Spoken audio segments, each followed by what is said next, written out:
Hello dear fans. What is Reformation?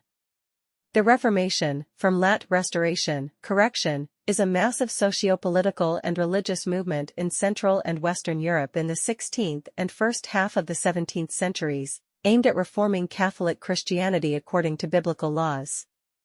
The very concept of Reformation in the 15th century meant state and social transformations. For example, in Germany before the Reformation movement there were well-known projects of such transformations, which have the names Reformation of Frederick III or Reformation of Sigismund. And only in the 16th century this word began to mean exclusively church changes, when religious issues and disputes came to the fore. The situation was similar with the Reformation movement itself. Historians who describe this event in various countries have always been supporters or opponents of one or another church trend and looked at the unfolding events only from a religious point of view.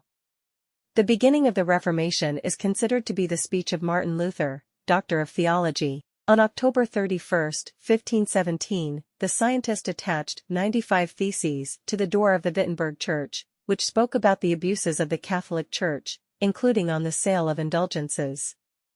The main reason for the Reformation was the struggle of two classes, the dominant one, the feudal one, and the new one, the capitalist one.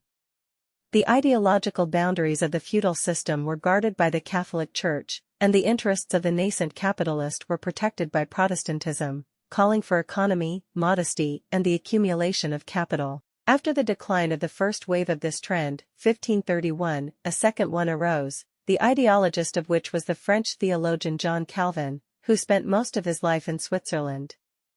His treatise Instructions in the Christian Faith expressed the interests of the most courageous part of the population, the bourgeoisie. Calvin's positions were similar to the teachings of Luther: the path to salvation is earthly life. The difference was that the French theologian emphasized the possibility of a Christian's participation in earthly affairs, and connected the communion with the benefits of society with the possession of property and its increase. It is only necessary to moderately use wealth in accordance with God's will. The reform movement after Germany affected all countries in Europe: Denmark, Norway, Sweden, Finland, the Baltic states, Switzerland, Scotland, the Netherlands, France, England, etc. Its results cannot be assessed unambiguously. On the one hand, the Catholic world of all of Europe under the leadership of the Pope collapsed. The single Catholic Church was replaced by a multitude of national churches, dependent on secular rulers, while the Pope used to act as an arbiter. On the other hand, the national church contributed to the growth of the national consciousness of the European peoples.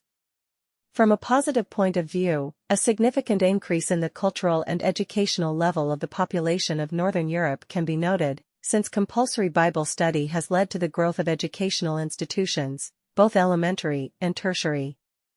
Writing systems were developed for some languages in order to be able to publish the Bible in them. The promotion of spiritual equality contributed to the proclamation of political equality. The laity were given the rights to govern the church, and citizens to govern the country. Capitalist refusal from expensive entertainment, including luxurious divine services, the desire for economy, the development of production contributed to the accumulation of capital, which was invested in production and trade. Therefore the Protestant countries began to significantly outstrip the Orthodox and Catholic in economic development. Thanks for watching.